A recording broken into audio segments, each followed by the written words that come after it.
La construction en octogone et la construction en hexagone suivent le même principe. C'est celui du carré granit, communément appelé granny square. Pour un hexagone, par exemple, on construit autour d'un centre pour avoir 6 côtés égaux. Dans un octogone, ces 2 centres sont reliés par une chaînette.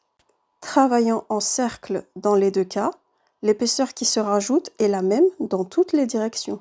Et ainsi, tous les côtés courts ont aussi la même largeur. Appelons cette largeur A. Appelons B l'envergure que nous souhaitons donner à notre cardigan. Et appelons C la largeur d'encolure, c'est-à-dire la distance entre les 2 panneaux avant. Avec ces mensurations, nous cherchons à déterminer la longueur de la chaînette de base. Vous pouvez utiliser un mètre ruban pour déterminer B et C. Nous pouvons observer que B est égal à 2A plus C.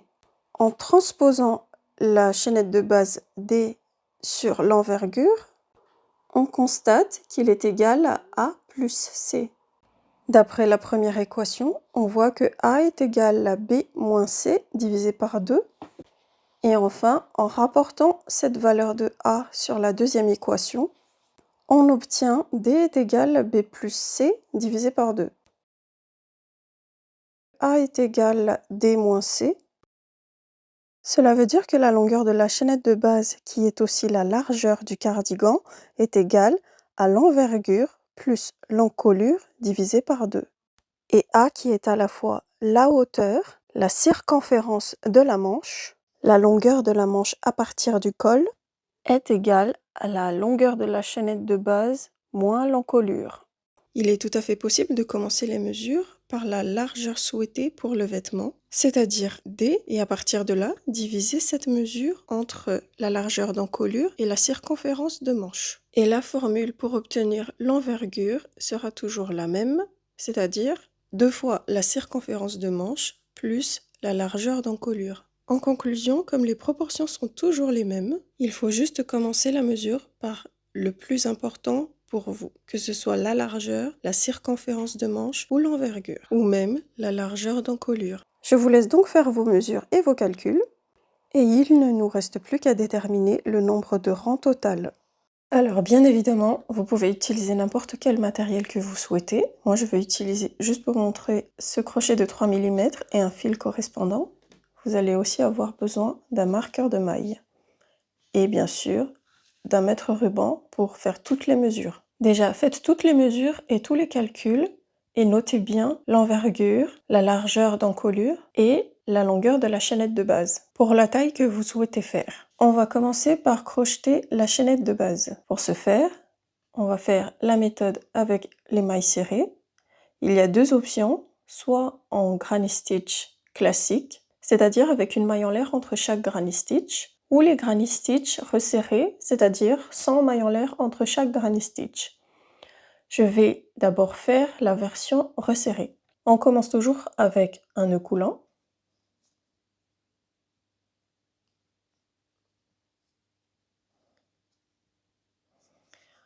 Ensuite, 2 mailles en l'air. 1, 2.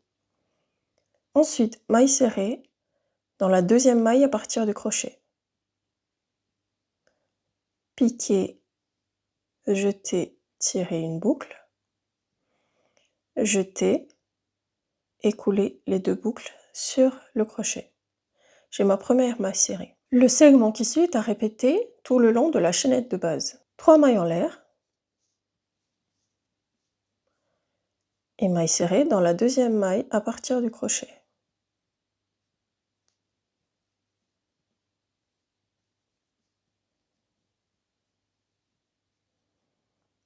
Et on répète ça jusqu'à ce qu'on atteigne la longueur de la chaînette de base qu'on vient de noter. Je fais un modèle miniature, donc cette longueur me suffit. Maintenant, on va déterminer le nombre de rangs nécessaires pour faire notre cardigan. Et pour ça, on a besoin d'un marqueur de maille. Mesurez à partir de l'extrémité la largeur d'encolure et marquez la maille serrée la plus proche de cette distance. Donc par exemple, j'ai ça comme largeur d'encolure, la maille serrée la plus proche, serait celle-là. Je mets mon marqueur de maille dedans. On va compter les mailles serrées qu'il y a après ce marqueur de maille. Donc tout ce qu'il y a de ce côté.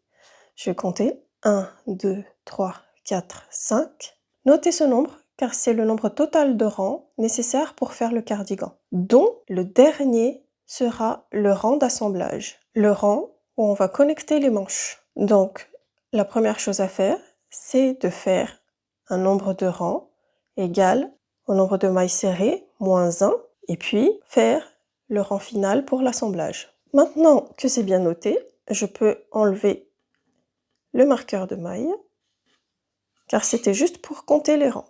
On va voir une autre variante du début du crochet.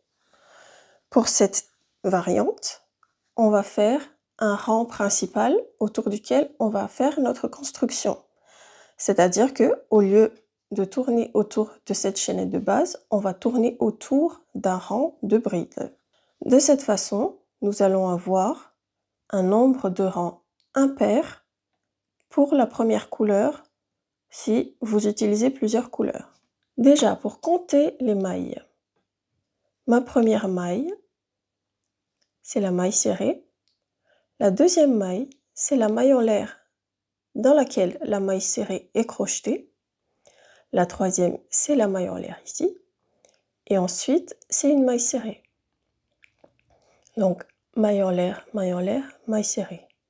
Maille en l'air, maille serrée. C'est comme ça qu'on compte les mailles. Donc, cette chaînette de base a un nombre de mailles multiple de 3 plus 1 pour la dernière. On va faire une bride dans chaque maille. Donc, pour la première, je vais juste faire 3 mailles en l'air. C'est ma première bride. Ensuite, dans la deuxième maille, ici, une autre bride.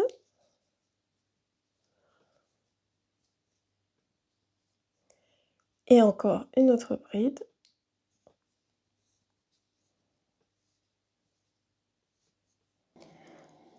Et on continue.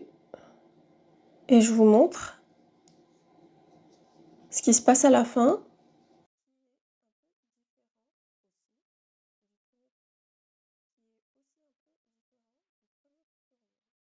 Donc, à la fin du rang, je fais déjà une bride dans la maille serrée et je rajoute une autre bride dans la maille en l'air du tout début. Voilà. Il est très important de faire cette bride qui est dans la maille numéro 0, on va dire. Ensuite, la construction va être pareille que le cardigan en octogone, la première version. Juste, on va tourner autour de ce rang au lieu de la chaînette de base.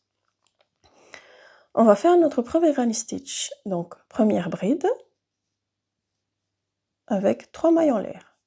Ensuite, on va crocheter dans l'espace entre les deux dernières brides. On fait déjà 2 brides pour compléter notre granny stitch. Donc, groupe de 3 brides égale granny stitch. Ensuite, je fais une maille en l'air pour faire un coin et je refais un autre granny stitch dans le même espace. Et on va reproduire l'opération pour rajouter des coins. Donc, une maille en l'air, granny stitch.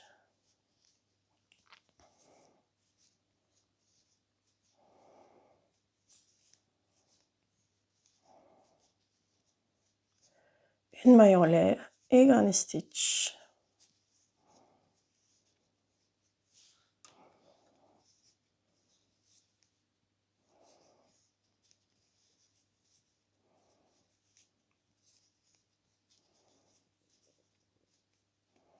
Et là, on a 3 coins. 1, 2 et 3.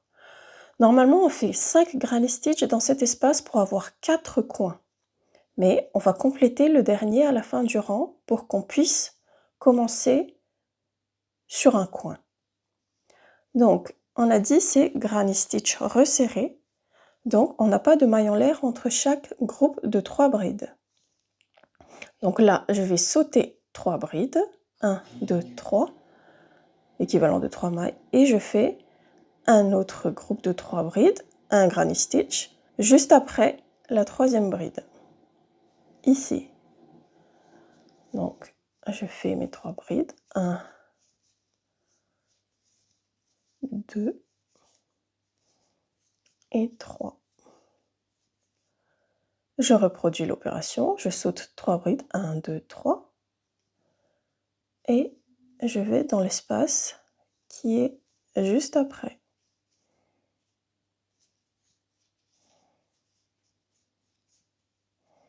Et on continue jusqu'à arriver à l'autre bout de notre rang de base. Et donc, on est arrivé à l'autre bout, et on va faire 5 granny stitch dans cet espace entre les 2 dernières brides.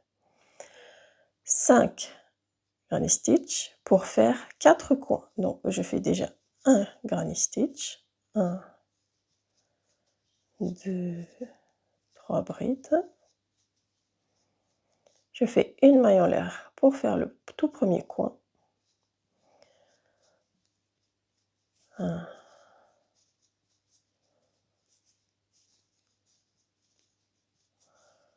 maille en l'air pour le deuxième.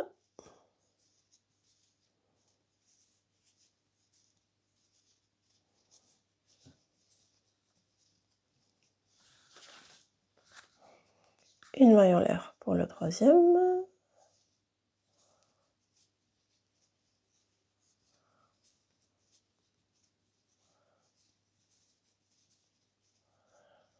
On y a combien? 1, 2, 3 et 4. Ça, c'est le dernier. Donc, je fais mon 5e granny stitch. Et 3e bride. Là, j'ai mes 4 coins. 1, 2, 3 et 4 avec mes 5 granny stitch. 1, 2, 3, 4, 5. Et on va refermer le rang. On va repartir sur notre rang de base. Il n'y a même plus besoin de compter. Je saute les 3 brides. Je vais dans l'espace entre les 2 brides.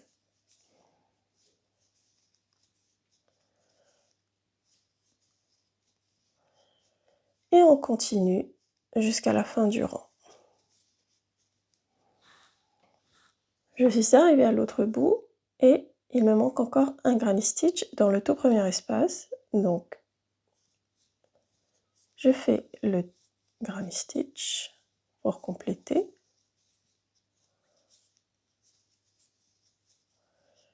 Et je fais une maille serrée en haut des 3 mailles en l'air du tout début pour fermer. Maille serrée. Comme ça, notre crochet est bien placé au milieu de l'espace de coin pour commencer le rang suivant. Donc, comme vous voyez, on a bien un nombre de rangs impair. Et c'est plus harmonieux. Ça conserve bien l'effet damier de cette partie-là. Pour le rang suivant, on va déjà faire un granny stitch dans cet espace de coin en faisant déjà 3 mailles en l'air pour la première bride et les 2 prochaines brides sont crochetées dans l'espace juste en dessous.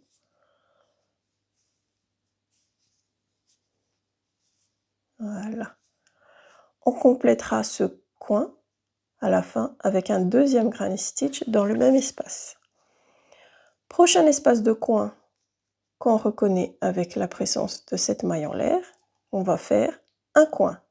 Un coin, c'est 2 granny stitch avec une maille en l'air entre les deux. Donc je fais un granny stitch,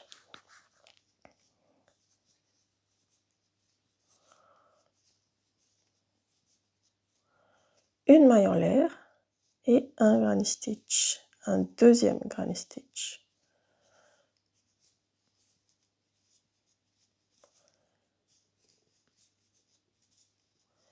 Et ça, c'est ce qui va être crocheté à chaque fois dans un espace de coin. Et l'espace de coin, comme je le dis, est reconnaissable avec cette maille en l'air. Donc, là encore, c'est un espace de coin. Je reproduis la même chose. Granny stitch. Maille en l'air. Granny stitch. Il faut rester bien concentré pour ne pas se louper, car il y a beaucoup de granny stitch dans cette première partie. Encore une maille en l'air, je fais un coin.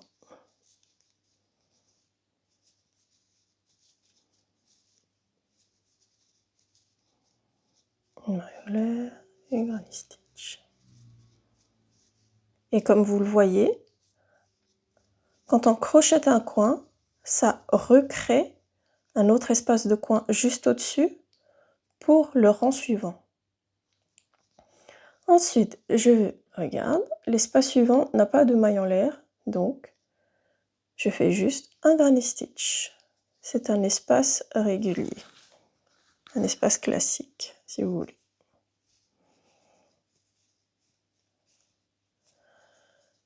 Et on va faire ça tout le long de ce travail, ça va être le principe.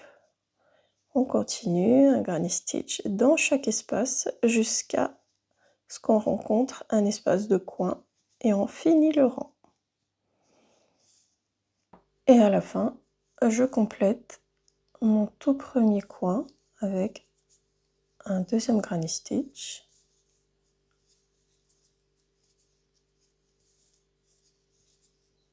Et on ferme avec une maille serrée en haut de la toute première bride, les 3 mailles en l'air. Vous pouvez changer de couleur quand vous voulez. Et je vous laisse faire autant de rangs que nécessaire que vous avez noté, -1, pour faire l'assemblage sur le dernier. J'ai toujours un doute sur la clarté de mes tutos, du coup je vais quand même montrer le début du rang suivant. On a commencé la moitié du premier coin, là où on s'est arrêté. Puis l'espace suivant, c'est un espace régulier, donc je fais juste un granny stitch.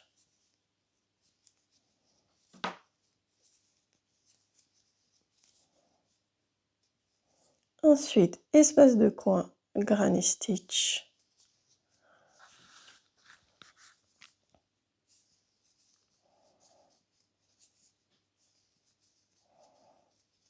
Maille en l'air et granny stitch.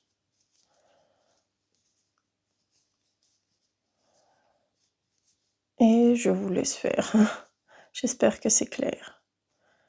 Et on fait le tour, jusqu'à finir le nombre de rangs requis, -1.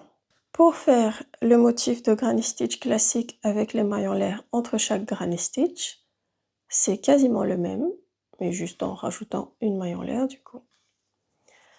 On fait 2 mailles en l'air, maille serrée dans la deuxième maille à partir du crochet. Et cette fois-ci, on fait 4 mailles en l'air. 1, 2, 3, 4. Et maille serrée dans la deuxième maille à partir du crochet toujours. Ça, c'est le segment à répéter. Donc, je remontre. 1, 2, 3, 4. Maille serrée dans la deuxième maille à partir du crochet. Donc, l'envergure va être atteinte un tout petit peu plus rapidement. Et le nombre de rangs, du coup, va pas être exactement le même. La différence ne va pas être trop significative, peut-être un tout petit peu sur la hauteur du vêtement, mais c'est tout. Et aussi, les granny stitch vont être un tout petit peu plus espacés, un peu moins serrés que là. On fait déjà la longueur qu'on vient de calculer pour la chaînette de base.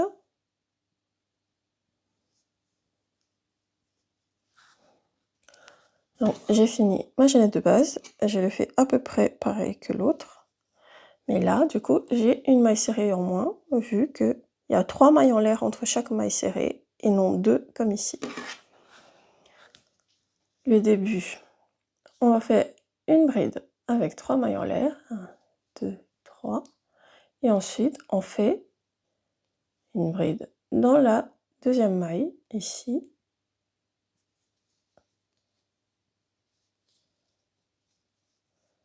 et une bride dans la maille suivante, et une bride dans la maille suivante. Ensuite, on fait une maille en l'air et un saut de maille, et bride dans la maille suivante.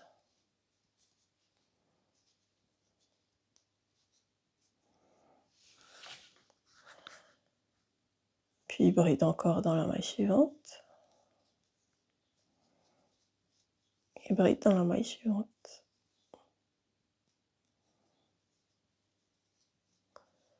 Maille en l'air, saut de une maille et bride. Et on répète jusqu'à la fin. Je vous montre ce qu'on fait à la fin. Et voilà, on se prend pas la tête, on fait 3 brides, saut de maille, maille en l'air, 3 brides. Et on fait les brides sur les mailles en l'air et on saute la maille serrée. Basically. À la fin, on fait une bride dans la toute dernière maille.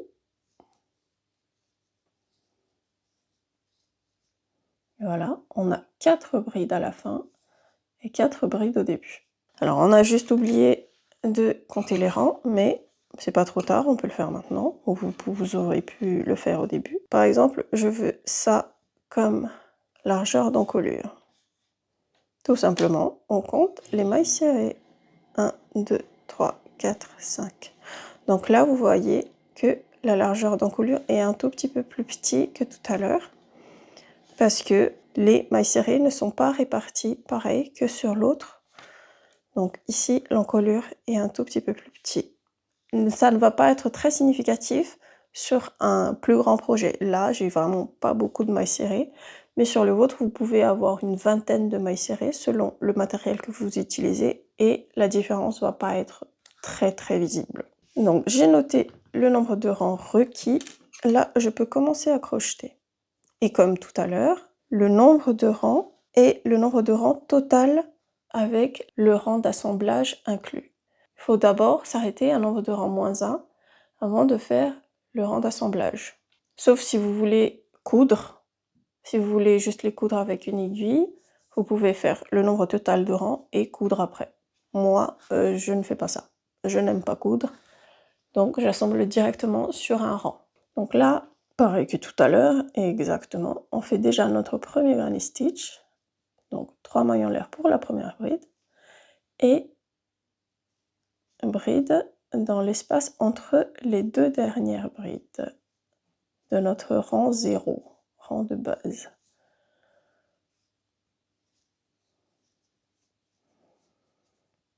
On va créer un coin en faisant 2 mailles en l'air. C'est juste le nombre de mailles en l'air entre les granny stitch qui est différent entre le classique et le resserré. Donc, un autre granny stitch, un groupe de 3 brides, 2 mailles en l'air pour faire un autre coin, granny stitch,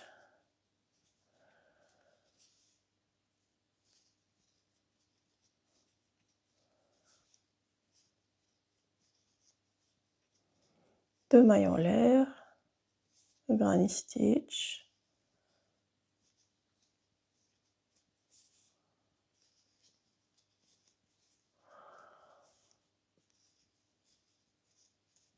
et voilà, j'en ai 1, 2, 3. J'ai 3 coins et on complète le 4e à la fin. Là, je fais une maille en l'air parce qu'il y a une maille en l'air entre chaque granny stitch et 2 mailles en l'air pour les espaces de coin. On les reconnaît du coup avec les 2 mailles en l'air. Une maille en l'air, puis saut de 3 mailles, 1, 2, 3, et dans la maille suivante, qui est cet espace, je fais mon granny stitch. Je pense que vous connaissez déjà la chanson.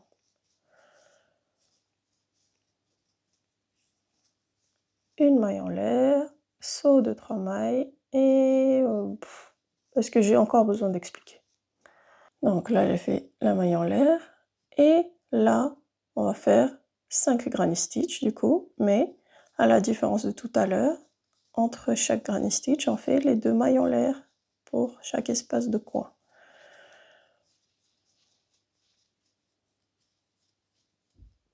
2 mailles en l'air, granny stitch.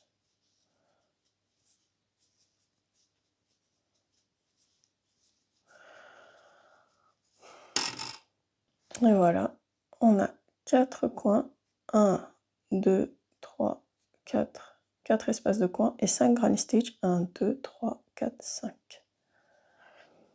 Là, maille en l'air et on repart sur notre rang de base.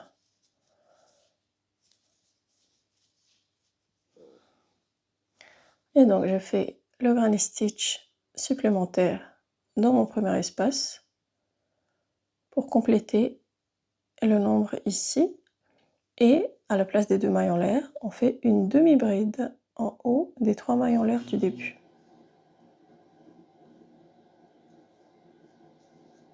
Et là, notre crochet est bien placé pour faire le rang suivant, c'est-à-dire en plein milieu de notre tout premier espace de coin.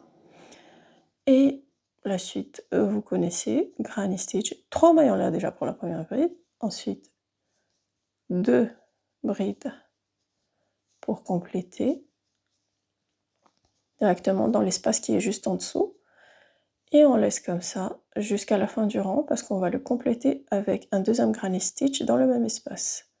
Maille en l'air, et là, espace de coin reconnaissable avec les 2 mailles en l'air, on fait un coin de granny stitch avec 2 mailles en l'air entre les deux. Donc premier granny stitch, 2 mailles en l'air et granny stitch. Et on fait pareil dans chaque espace de coin et un seul granny stitch dans chaque espace avec une seule maille en l'air qui est un espace classique. Voilà, je vous laisse continuer si vous avez choisi ce motif-là. Alors, il est un peu plus ajouré. Quand j'aurai fini les deux, on va les comparer et voir les petites différences. Alors, dans ce cas-ci particulièrement, on va faire le même nombre de rangs, mais sur un travail plus grand, le nombre de rangs ne va pas être pareil pour les deux. Et c'est pour ça que j'avais dit que la longueur du vêtement final va être un peu différente si vous utilisez cette méthode ou celle-là, parce que sur celle-là, vous risquez d'avoir moins de rangs, parce que la largeur va être atteinte plus vite, avec les mailles en l'air entre chaque. Mais le reste est normalement pareil. Alors la différence de taille n'est pas très visible, et je pense que ça va être à peu près la même chose en grandeur nature, sauf pour la longueur, j'avais dit, parce qu'il y aurait plus de rangs pour ce... je sais plus lequel. Il y aura plus de rangs pour celui-là, donc il sera un tout petit peu plus long. Et comme vous le voyez, le motif est complètement aligné et je trouve ça très harmonieux quand on utilise le rang central comme centre, ici aussi. C'est plus aéré avec la maille en l'air si vous avez chaud. En été, peut-être ce motif serait mieux pour quelque chose de plus léger. C'est selon le goût de chacun. Donc pour l'assemblage, j'ai déjà montré plusieurs techniques dans mes précédentes vidéos. J'aime bien commencer en bas, avoir le début en bas. Comme ça, à la fin, je peux encore repasser pour faire un rebord sur les panneaux avant, le col et le rebord du bas. Mais si vous ne faites pas de rebord, peu importe, où vous mettez ça, vous pouvez le laisser en haut comme ça. Mais je suggérerais toujours de le mettre en bas dans le doute. On voit bien aussi que, surtout quand c'est petit comme ça, la différence d'épaisseur entre ça, le panneau avant ici, et pareil ici, et la longueur, parce qu'il y a un rang de plus au milieu ici. Là, ça se voit, il y a une différence comme ça. Mais sur un plus gros travail, ça serait moins visible, parce que c'est juste un seul rang parmi plein d'autres. Alors, les formes ne sont pas très droites, comme c'est petit, mais à force que vous crochetez, vous allez avoir des angles plus droits et une tenue plus souple, parce que avec le poids, ça tire dans tous les sens. et ça va s'ajuster tout seul. Voilà. Si vraiment vous voulez que ce soit parfait, vous pouvez toujours faire un blocage. Moi, je ne le fais pas, mais ça reste une option. Pour assembler, je vais déjà crocheter jusqu'ici. Donc, 1, 2, 3 côtés. Parce qu'on va partir comme ça. Arriver ici, on va assembler avec le panneau avant. Continuer, faire le tour ici et assembler avec le panneau arrière cette fois-ci. Mais c'est la même chose. Et repartir pour faire tout le tour. Donc, on y va.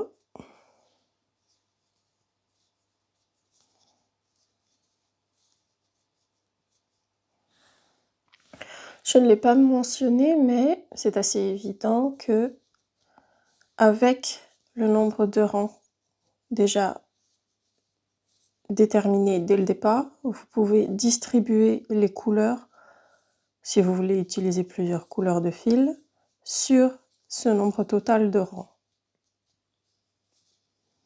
Après avoir crocheté 3 côtés, je ne finis pas encore le coin. On va plier le coin numéro 3 et connecter. Donc on fait déjà une maille en l'air. Et la deuxième maille en l'air, au fait, on va le faire à travers l'espace ici. Donc c'est comme une maille en l'air, mais c'est aussi une maille coulée. Donc c'est juste une question de terme. Parce que c'est exactement la même chose. Donc je continue avec mon granny stitch dans l'espace de coin. Et la maille en l'air, je la fais à travers le côté opposé, équivalent, genre aligné. Maille en l'air. Et on continue.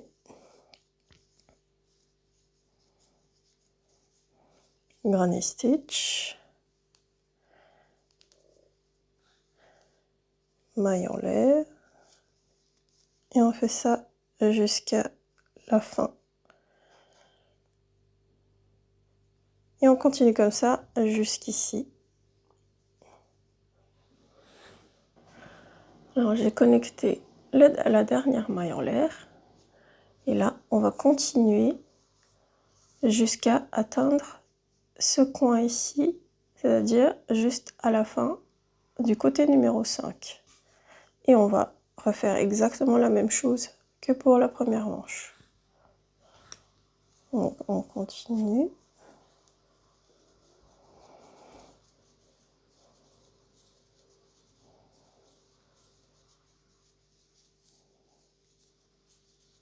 Arrivé ici, je fais pareil, une maille en l'air et je plie l'ouverture de manche et je fais la maille en l'air à travers l'espace opposé, donc maille coulée,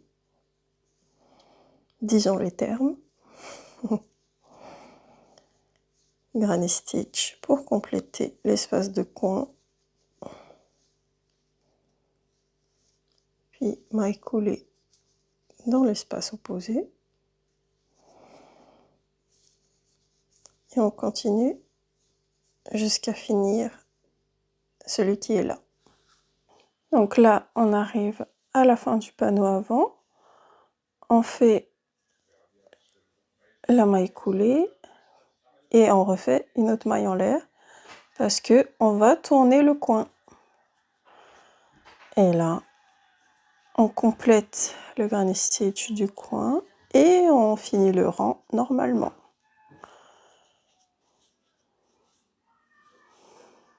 Tac, tac, tac. Ici, selon si vous désirez rajouter de la longueur à votre cardigan, vous pouvez très bien fermer avec une demi-bride et rajouter des rangs ici pour avoir plus de longueur ou éventuellement juste faire un rebord avec des mailles serrées ou autre. Moi, comme je m'arrête là, je vais faire les 2 mailles en l'air et fermer avec une maille coulée et 2 autres mailles coulées dans les 2 prochaines mailles pour sécuriser. Là, on coupe le fil, ce que j'ai déjà fait, et on tire. Et il faudra cacher ce fil. Voilà, on a fini le premier. Alors, je vais vous montrer la méthode que j'utilise la plupart du temps pour faire la couture de celui-là. Comme on n'a pas les mailles en l'air entre chaque granny stitch pour les fixer, on ne va pas faire les mailles coulées comme ici. Donc, je vous montre ça tout de suite. Donc, on crochette pareil jusqu'à finir les 3 premiers côtés et on va connecter à partir d'ici. Alors, on a fini les 3 premiers côtés, on va plier le 3e côté pour faire l'ouverture de manche. Première chose à faire, on va déjà connecter. Là, on peut faire la maille coulée dans le premier espace, juste pour connecter. Après, on va faire le granny stitch dans le coin. Oh non, on va juste faire le granny stitch dans le coin.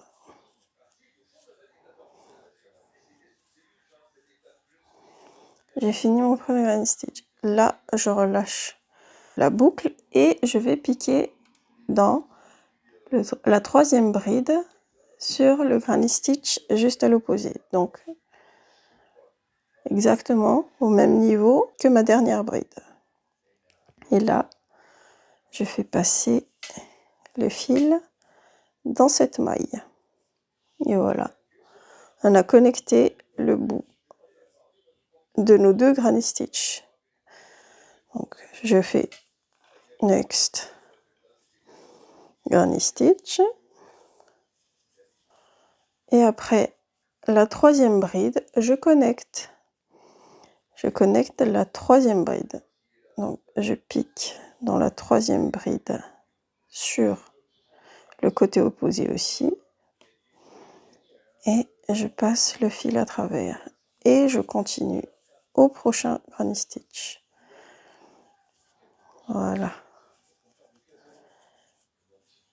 On peut tout à fait connecter chaque point de cette manière, mais j'aime bien le faire tous les 3 points parce que dans mes précédents tutoriels, je les avais tous connectés et c'est tout à fait possible de le faire, par exemple. De connecter, c'est-à-dire je fais ma première bride, je connecte à la première bride de l'autre côté, je fais la 2e bride et je connecte et 3e et ainsi de suite. C'est tout à fait possible. Ça vous donne une couture plus nette, plus serrée. Je dirais pas plus nette, c'est juste 2 types différents. Toutes les brides sont attachées ici. Voilà la différence. Donc vous choisissez ce que vous voulez faire. Ici, c'est au choix. Vous pouvez soit faire une maille coulée ou poursuivre pareil dans la dernière maille. Et je laisserai la maille en l'air pour le panneau avant.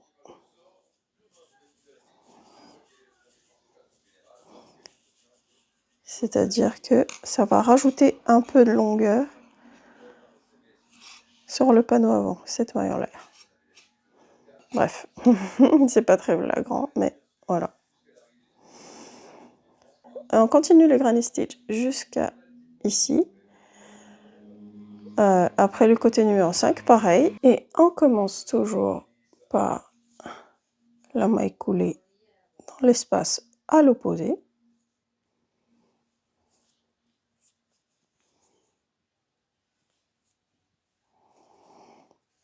Et ensuite, granny stitch du coin. Le 2e. Et on va connecter. Ce n'est absolument pas indispensable. Si vous donnez de l'importance aux détails, vous pouvez faire le symétrique de la méthode ici. Parce que vous voyez, la torsion des mailles va dans ce sens. Pour que ce ne soit pas tourné pareil, vous pouvez faire le symétrique ici. Donc, au lieu de piquer par ici pour la connexion, vous pouvez piquer par ici et récupérer la boucle de ce côté. Donc, on resserre. Mince. Donc, récupérer la boucle. On resserre un peu. Et tac. Alors, ça fait un peu plus de travail, mais ça dépend du rendu que vous recherchez. Et de cette façon, je vais quand même finir celui-là.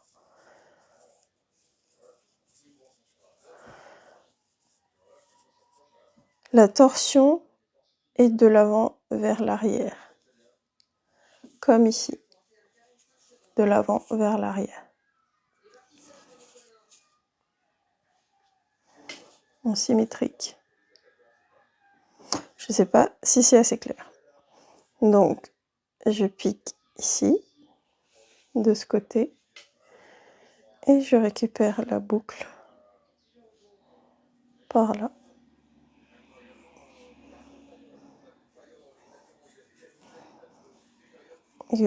Oups.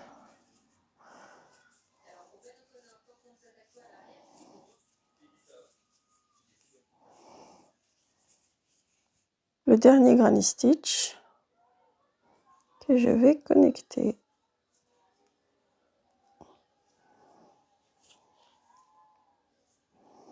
Voilà. Alors, comme c'est un espace de coin, je fais une maille en l'air et je continue jusqu'à la fin du rang normalement.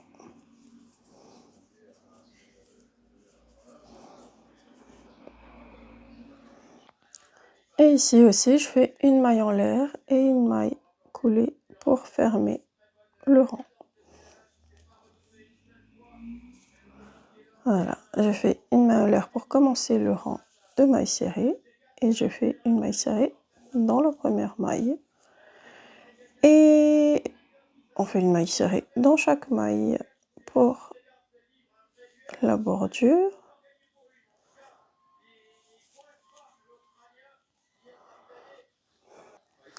Donc là,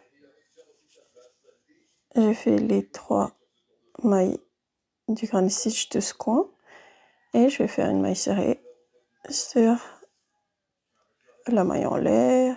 Ensuite, j'enchaîne sur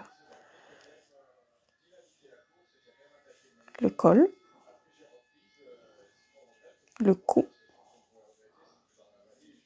maille serrée dans chaque maille toujours.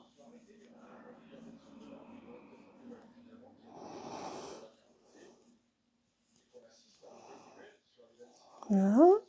Et ensuite, c'est la maille en l'air qui est dans le coin là. Et on repart.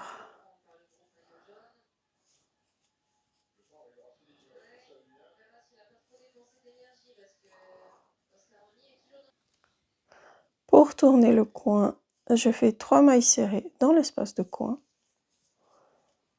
1, 2 et 3. S'il y a besoin, on peut mettre un marqueur de maille dans la maille serrée qui est tout au centre.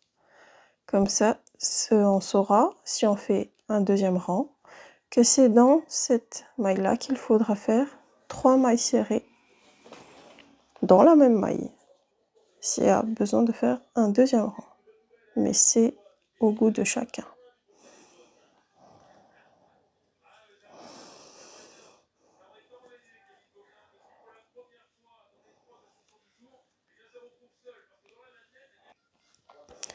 Et comme pour le premier coin, je vais faire 3 mailles serrées. Et s'il y a besoin, il faut marquer la maille du centre. Maille coulée sur la toute première maille serrée pour fermer le rang. Et on va faire un deuxième rang. On commence par une maille en l'air. Ensuite, une maille serrée dans la première maille. Et on y va. Une maille serrée dans chaque maille jusqu'à atteindre le marqueur ici pour faire une augmentation de 2, c'est-à-dire 3 mailles dans la même maille ici. Donc, on a atteint le marqueur et on va faire 3 mailles serrées dans la même maille. 2 et 3. Et on continue.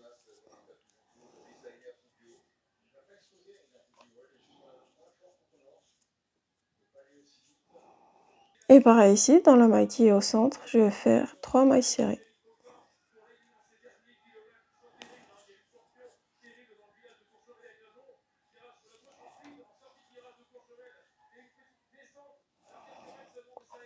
Et on continue et on a fini. Donc je vais faire une maille coulée en haut de la toute première et 2 autres pour sécuriser.